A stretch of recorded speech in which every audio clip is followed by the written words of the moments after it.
Hello students, আমি সংহিতা। আমার channel life with ফিলোসফিতে তোমাদের সকলকে স্বাগত জানাই। আশা করি তোমরা ভালো আছো। আমার চ্যানেলটা দেখলে তোমরা অনেক আশা করি উপকৃত হবে। আমার মনে হয় তোমরা উপকৃত হবে। তা সময় নষ্ট না করে শুরু করি।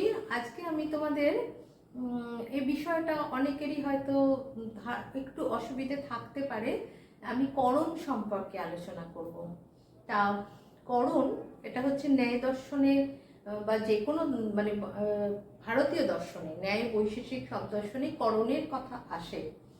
তা আমরা এমনি জানি যে কারণের মধ্যে যেটা প্রধান সেটা করণ, এটা আমরা সাধারণভাবে বলি। কিন্তু কারণ কি আগে আমাদের তার আগে জানা উচিত। কারণ হচ্ছে তোমার যেটা কোনো কার্যের যে পূর্ববর্তী ঘটনা সেটাকেই আমরা কারণ বলি। আবার এই কারণকেও কিন্তু আমরা দুভাগে ভাগ করে থাকি, একটা সাধারণ কারণ, একটা অসাধারণ কারণ। তাই এই সাধারণ কারণ কিন্তু অনেক রকমের, মানে যেটা সব সময় থাকে, যেমন দিক কাল, এগুলো তুমি একটা ঘটনা বলতে গেলে এই কারণগুলো তোমার সব সময় থাকবে। এই জন্য এটাকে বলে সাধারণ কারণ, মানে সেটা যে কোনো দ্রব্যের ক্ষেত্রেই এই দিক কাল এই ব্যাপারগুলো থাকবে, এটাকে ওই জন্য সাধারণ কারণ বলে। আর সাধারণ কারণ ছাড়া যেগুলো কারণ সেগুলোকে বলে অসাধারণ কারণ। এবার ধরো একটা উদাহরণ দিলে তোমরা জিনিসগুলো আরো বুঝতে পারবে। একটা ঘট তৈরির ক্ষেত্রে কিন্তু অনেকগুলো অসাধারণ কারণ থাকে। যেমন ধরো কুম্ভকার থাকে, মৃত্তিকা থাকে, তারপরে তোমার দণ্ড থাকে, মানে ঘরটা তৈরি করতে যে যে জিনিসগুলো লাগে এগুলো কিন্তু সবকটাই চক্র থাকে যেটার মধ্যে ঘুরিয়ে ঘুরিয়ে করে। তা এইগুলো কিন্তু সবকটাই অসাধারণ কারণ। এখন প্রশ্ন হলো এই এতগুলো অসাধারণ কারণের মধ্যে কোনটাকে আমি করণ ধরব। তা এই বিষয়ে কিন্তু নব্য এবং প্রাচীন, আমরা তো জানি ন্যায় দর্শনে দুই রকমের মত আছে, প্রাচীন নৈয়ায়িক আর নব্য নৈয়ায়িক। এদের মধ্যে কিন্তু মত পার্থক্য আছে। তা প্রাচীন নৈয়ায়িকরা কি বলেন, যেটা সাধারণভাবে আমরা করণের সংজ্ঞা বলি, যে কোনো কার্যের অব্যবহিত পূর্ববর্তী ঘটনা, ঠিক আগেই যেটা ঘটে, কোনো কার্য ঘটার আগেই যেটা ঘটে সেটাই হচ্ছে করণ। সেই অসাধারণ কারণটাকেই আমরা বলবো করণ, যেটা ঠিক আগে ঘটে।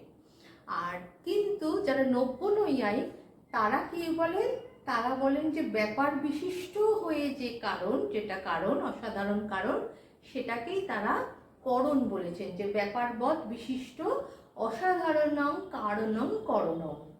তা এইখানে কোথায় তাহলে তফাৎ হলো, একটা উদাহরণ দেখি।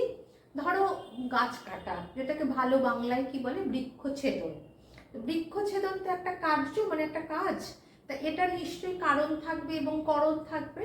তা এটার কারণের মধ্যে কি কি থাকতে পারে, মানে ওই যে অসাধারণ কারণের মধ্যে এখানে আমার কাঠুরে থাকে যাকে দরকার হয়, কুঠার থাকে তারও দরকার হয়।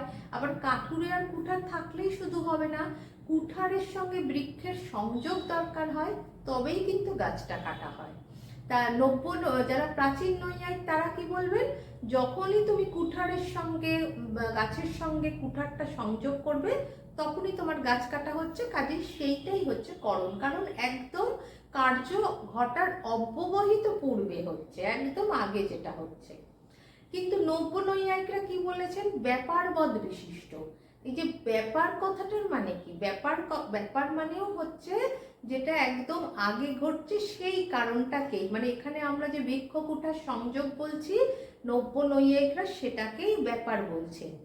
কিন্তু সেটাকে কিন্তু তোমরা দেখো, সেটাকে তারা করণ বলছেন না। তারা কাকে করণ বলছেন, তারা বলছেন ব্যাপারবৎ বিশিষ্ট হয়ে যেটা যে কারণটা হয়, মানে ওই কুঠার বৃক্ষ সংযোগ বিশিষ্ট হয়ে কে বিশিষ্ট হয়, কুঠার বিশিষ্ট হয়।